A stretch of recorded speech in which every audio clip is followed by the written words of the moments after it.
اور قانونی حکومت ہو جو عوام کی مرضی سے وجود میں آئی ہو۔ افغان قوم کا ہر ایک فرد اس کو اپنی حکومت سمجھے۔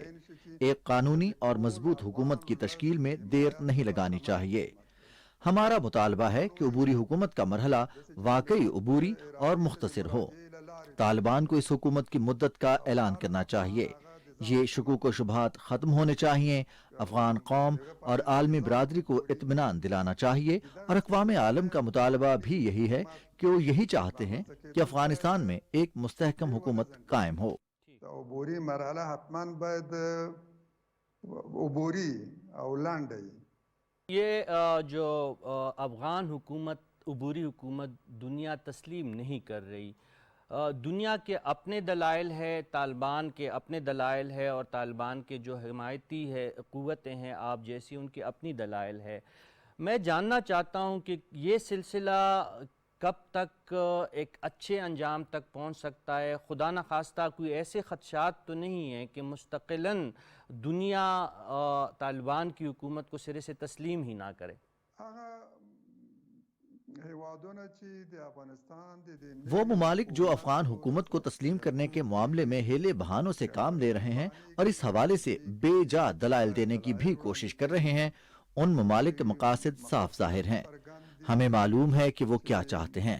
اقوام عالم نے ایسی حکومتوں کو بھی تسلیم کیا ہے جہاں ایک گھرانے کی حکومت ہے، جرنیلوں کی حکومت ہے، یا پھر مارشل لا لگا کر حکومت بنائی گئی ہو، کسی کو قتل کر کے حاصل کی گئی ہو، مخالفین کو پابند سلاسل کیا گیا ہو، جہاں لوگوں کے حقوق سلب ہیں۔ انتخابات نہیں ہو رہے، اگر انتخابات ہیں تو بھی برائے نام اور دھاندلی زدہ۔ اقوام عالم نے ایسی حکومتوں کو بھی تسلیم کیا ہے، ان کو ایک گھرانے یا جنرل کی حکومت بھی قبول ہے۔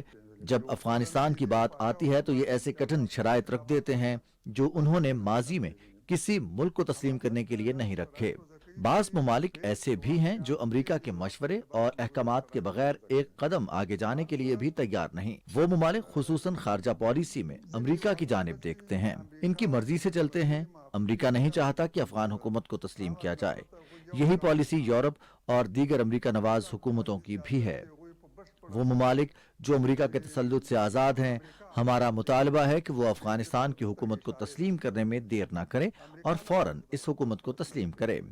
اگر افغانستان کی نئی حکومت کے حوالے سے کسی ملک کے مطالبات یا شرائط ہیں، یا وہ افغان حکومت کی اصلاح کے حوالے سے کچھ مشوروں پر عمل چاہتے ہیں، تو میرے خیال میں یہ حکومت کو تسلیم کرنے کے بعد کیا جائے۔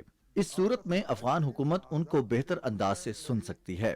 ہم دیکھ رہے ہیں کہ اقوام عالم پہلے ہی سے شرائط اور مطالبات کی تکمیل چاہتے ہیں۔ وہ اپنے مطالبات پر عمل درآمد سے پہلے حکومت کو تسلیم کرنے کے لیے تیار نہیں۔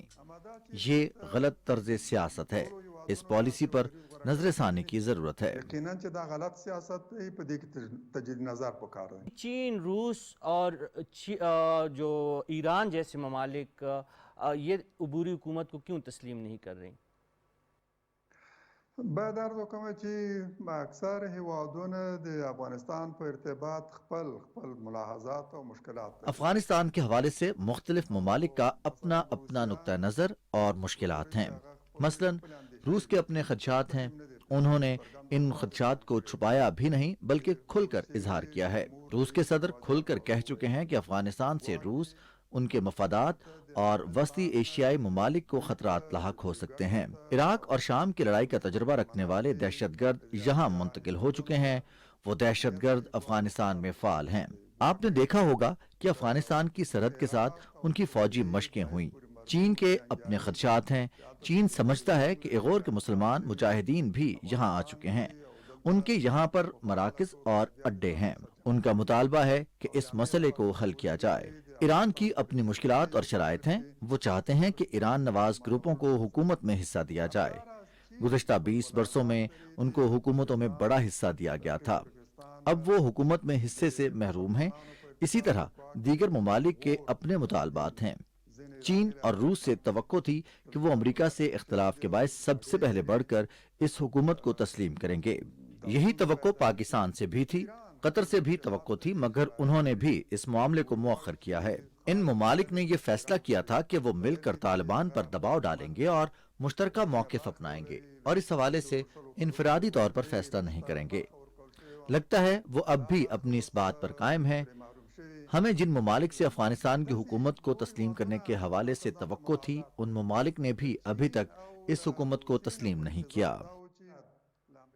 دا نوی حکومت په رسمیت پیژندلی و، پیژندلی وی، هغوی هم لا تر اوسه پورې نه دي راوړاندې شوي۔ جی محترم حکمتیار صاحب، جب آپ وزیر اعظم بنے، حالانکہ دنیا جانتی ہے کہ ایک مشاورت اور تمام جہادی قوتوں کی باہمی رضامندی سے آپ کو ذمہ داری سونپی گئی، پھر آپ دہائیوں تک پاکستان کے سپورٹ یا پاکستان کے زیر اثر الزامات کے نیچے رہے ہیں۔ اس وقت طالبان نے بھی ایک طویل جدوجہد کی، آپ نے بھی ایک طویل جدوجہد کی امریکی شکست کے لیے۔ امریکہ شکست کا کہ افغانستان سے جا چکا ہے، لیکن اب طالبان انہی الزامات کے نیچے ہے کہ پاکستان کے زیر اثر ہے، جس طرح آپ پہ الزامات لگے تھے۔ آپ ہمیں اپنی تجربے کی بنیاد پہ ہماری رہنمائی کریں کہ پاکستان پہ اس قسم کے الزامات کیوں لگتے ہیں، اور کیا ایسے الزامات میں کوئی صداقت ہے بھی کہ نہیں؟ د دې الزاماتو لړۍ له هغه مهاله پیل شوې ده چې ان الزامات کا سلسلہ تب سے شروع ہوا جب افغانستان میں روس کے خلاف جہاد کا آغاز ہوا اور پاکستان نے افغان مہاجرین کو پناہ دی۔ 35 لاکھ افغان مہاجرین پاکستان میں مقیم ہوئے۔ پاکستان اس جہاد کی حمایت کر رہا تھا۔ اس جہاد کی صرف پاکستان نے نہیں بلکہ روس کے تمام مخالفین اور دنیا کے بیشتر ممالک نے حمایت کی۔ اس وقت سے روس نے پاکستان کے خلاف پروپیگنڈے کا آغاز کیا۔ روس کے اتحادی ممالک اور روس نواز میڈیا نے بھی مجاہدین کے خلاف یہ پروپیگنڈا شروع کیا کہ وہ پاکستان کے لیے کام کر رہے ہیں۔ گزشتہ 20 برسوں میں بھی اقتدار میں وہ لوگ رہے جنہوں نے پہلے روس کی خدمت کی تھی اور روس کے ساتھ کھڑے ہو کر افغان عوام کے خلاف لڑ رہے تھے۔ ان کو اب بھی اقتدار ملا۔ اقتدار تقریباً په همغو ډلو پورې مربوط و، هغوی ته سپارل شوی و چې مخکې د شوروي اتحاد په خدمت کې و۔ جب امریکہ افغانستان میں آیا تو یہاں کوئی ایسا گروپ نہیں تھا جس پر امریکہ اعتماد کر سکے اور وہ اتنا طاقتور ہو کہ ایک مضبوط حکومت تشکیل دے سکے۔ امریکہ اس بات پر مجبور ہوا کہ ان لوگوں کو حکومت میں شامل کرے جو پہلے روس کے حامی تھے۔ امریکہ نے بھی ان لوگوں کو آگے کیا۔ امریکہ نے بھی افغان عوام کے خلاف ان لوگوں کا سہارا لیا۔ همغه یې راوړاندې کړي، اقتدار یې هغوی ته سپارلی، وسله هم د هغوی په اوږو ایښې او د افغان ولس په خلاف یې جنګولې۔ هغوی په همدغه موده کې هم چې اقتدار د دوی په لاس کې و، گزشتہ 20 برسوں میں جب یہ لوگ برسر اقتدار تھے تو افغانستان کا میڈیا بھی پاکستان کے خلاف تھا۔ آپ نے دیکھا ہوگا کہ امریکہ بھی پاکستان کی عداوت میں بھارت کو ترجیح دے رہا تھا۔ مغربی میڈیا میں بھی پاکستان کے خلاف پروپیگنڈا ہو رہا تھا۔ امریکہ کی خواہش تھی کہ افغانستان سے نکلنے کے بعد پاکستان ان کو اڈے فراہم کرے اور پاکستان میں بیٹھ کر افغانستان کو کنٹرول کرے اور یہاں ایک فعال کردار ادا کرے گا۔ پاکستان نے امریکہ کو اڈے دینے سے انکار کر دیا۔ پاکستان کے خلاف پروپیگنڈے کی ایک اہم وجہ یہ بھی ہے۔ پاکستان کے خلاف پروپیگنڈے کا ایک وسیع پس منظر ہے۔ د تبلیغاتو یو لوی وجه دا هم ده چې په دې وروستیو کې لا تشدید شوی ده۔ عامل یې هم دا دی، دا ډېر اوږده سابقه لري۔ ٹھیک، یعنی آپ ان الزامات کی تردید کر رہے ہیں۔ آپ نے ہندوستان کی بات کی۔ ہندوستان ہمیشہ سے پاکستان کا دشمن رہا ہے اور بدقسمتی سے پچھلے دور میں افغانستان ہی کی سرزمین ہمارے خلاف، پاکستان کے خلاف استعمال کی گئی۔ اس وقت بھی میں آپ سے 2 موضوعات پہ پھر آپ کو کافی ٹائم میں نے لیا۔ یہ جو ہندوستان کا کردار منفی رہا ہے پاکستان کی نقطہ نظر سے، مستقبل میں کیا ہم یہ توقع کر سکتے ہیں کہ ہندوستان کا منفی کردار یا افغانستان کی سرزمین پاکستان کے خلاف ہونے کا جو ایک طرز عمل تھا اس کا خاتمہ ہوگا؟ اور دوسرا جو پاکستان کی سلامتی کے لیے ایک بڑا خطرہ جسے پاکستانی سیکیورٹی ایجنسیز تصور کر رہی ہے، ٹی ٹی پی کا، جو تحریک طالبان پاکستان کا خطرہ ہے، ان 2 خطرات کے حوالے سے آپ کی رائے جاننا چاہوں گا۔ باید عرض وکړم چې هند هم د طالبانو حکومت داسې ګڼي چې ګواکې بھارت طالبان کے اقتدار کو پاکستان کی جیت سمجھ رہا ہے۔ بھارت غنی حکومت کا بڑا شراکت دار تھا، ان کا بڑا حامی تھا۔ بھارت اشرف غنی کے فرار کے آخری دن تک ان کی حمایت کرتا رہا اور وہ کابل حکومت کی پشت پر کھڑا تھا۔ امریکہ بھی افغانستان کی سرزمین پاکستان کے خلاف استعمال کرنے کے لیے بھارت کی بھرپور مدد کر رہا تھا۔ بھارت سمجھ رہا ہے کہ طالبان کا برسر اقتدار آنا امریکہ کے ساتھ ان کی بھی ناکامی ہے اور انہیں ایک شرمناک شکست ہوئی ہے۔ بھارت اب بھی طالبان حکومت کے مخالف گروہوں کو سپورٹ کر رہا ہے۔ بھارت طالبان مخالف گروپوں کا اب بھی بڑا حامی ہے۔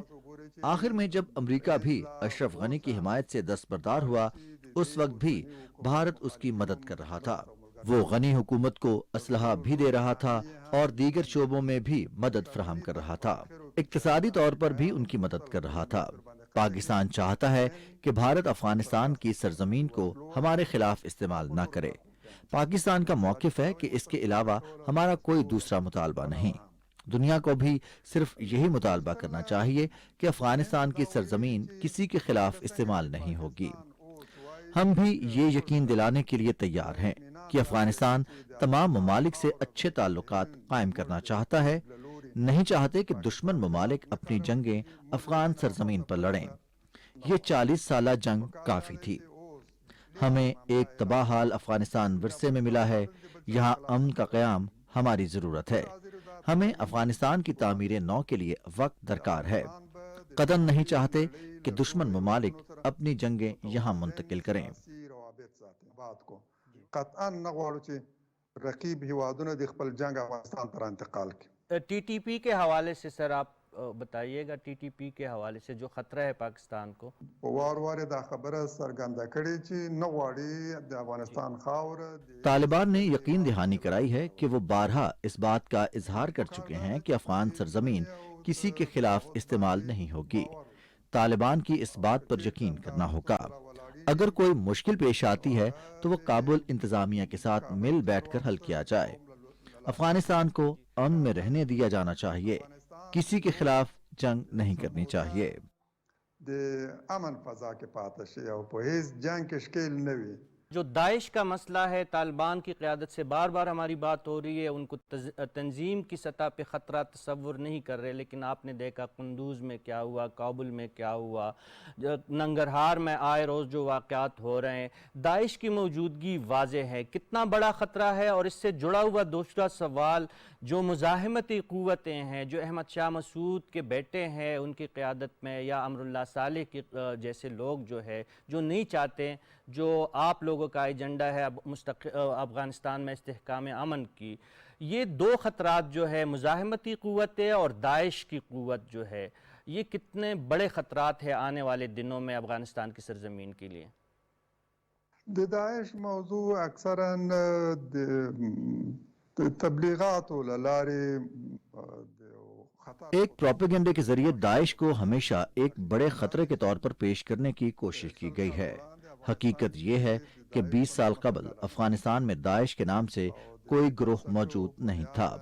اس تنظیم کی بنیاد بھی عراق میں رکھی گئی ہے۔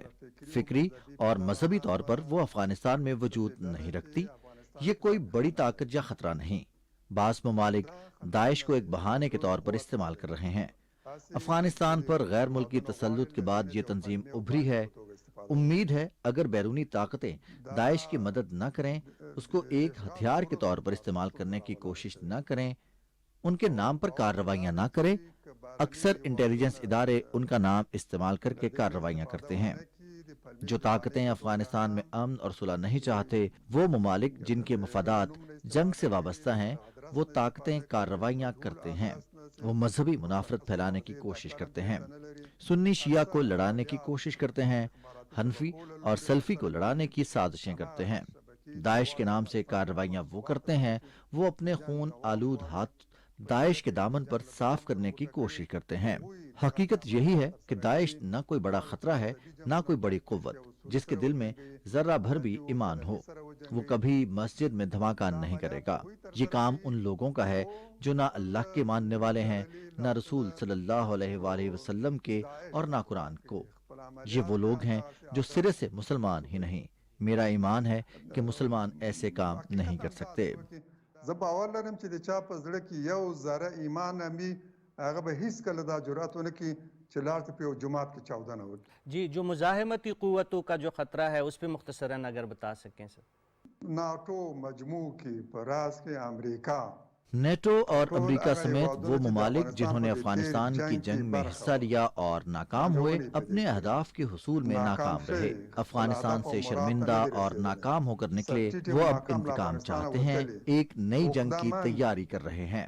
وہ چاہتے ہیں کہ ان لوگوں کو جنہیں وہ 20 سال سے استعمال کر رہے تھے ایک بار پھر افغان عوام کے خلاف استعمال کریں. مجھے یقین ہے کہ یہ لوگ کچھ نہیں کر سکتے. او خو زه مطمئن یم چې هغوی هیڅ نشي کولی. جی جدیت کې جی ونشو توانېدلی څه وکړي. یہ لوگ امتحان میں فیل ہو چکے ہیں. ہارے ہوئے لوگوں کو دوبارہ جنگ میں اتارنا ایک اور ناکام تجربہ ہوگا. ٹھیک ٹھیک. افغان ولس له مخکني حکومت نه کرکه ونفرت. افغان عوام ماضی کی حکومتوں سے نفرت کرتے ہیں. افغان عوام ان لوگوں اور گروہوں سے شدید نفرت کرتے ہیں جنہوں نے نیٹو اور امریکہ کی مدد کی. کرکه ونفرت لري. اس وقت آپ جانتے ہیں کہ پاکستان مقبوضہ کشمیر کے مسلمانوں کے ساتھ اظہار یکجہتی کے لیے یہ پورا ہفتہ منایا جا رہا ہے پاکستان میں. اس حوالے سے حزب اسلامی اور آپ کا موقف کیا ہے؟ موږ دعا کوو څه چې په کشمیر کې روان دي وینه تویږي. مقبوضہ جموں و کشمیر میں خون بہہ رہا ہے, مظالم ہو رہے ہیں, آزادی کے پروانوں سے جیل بھرے پڑے ہیں. چاہتے ہیں کہ یہ سلسلہ بند ہو. د کشمیریانو د خوښې حل رامنځته شي. کشمیری مسلمانوں کی امنگوں کے مطابق مسئلہ حل کیا جانا چاہیے. ستونزې ګاللې دي. 43 کاله کېږي چې هغوی د جنگ په اور کې سوځي. افغان قوم نے جنگ کی سختیاں جھیلی ہیں. گزشتہ کئی دہائیوں سے وہ جنگ کی آگ میں جل رہے ہیں. افغان قوم ان لوگوں کے درد کو بہتر انداز میں محسوس کر سکتی ہے جو آزادی کے لیے لڑ رہے ہیں. ہماری دعا ہے کہ مسئلہ کشمیر کا حل نکلے. او جګړه پای ته ورسیږي. نړۍ غوښتنو ته درناوی وکړي. کشمیریوں کی خواہشات کا احترام لازمی ہے. جموں و کشمیر سے متعلق اقوام متحدہ کی قراردادوں پر عمل کیا جائے. په پام سره چې بس اشغال دوام نه لري.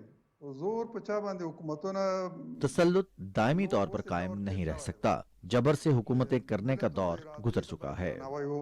تمکین وشي. یعنی حزب اسلامی کشمیری مسلمانوں کی جدوجہد کی حمایت کرتی ہے. بہت شکریہ انجینئر گلبدین صاحب, آپ نے بیماری اور علالت اور انتہائی مصروفیت کے باوجود ہمیں وقت دیا. جی ناظرین, یہ تھے سابق وزیر اعظم افغانستان انجینئر گلبدین حکمتیار. ان کی گفتگو آپ نے سنی. میں اپنی پوری ٹیم کے ساتھ آپ سے اجازت چاہتا ہوں. اللہ نگہبان.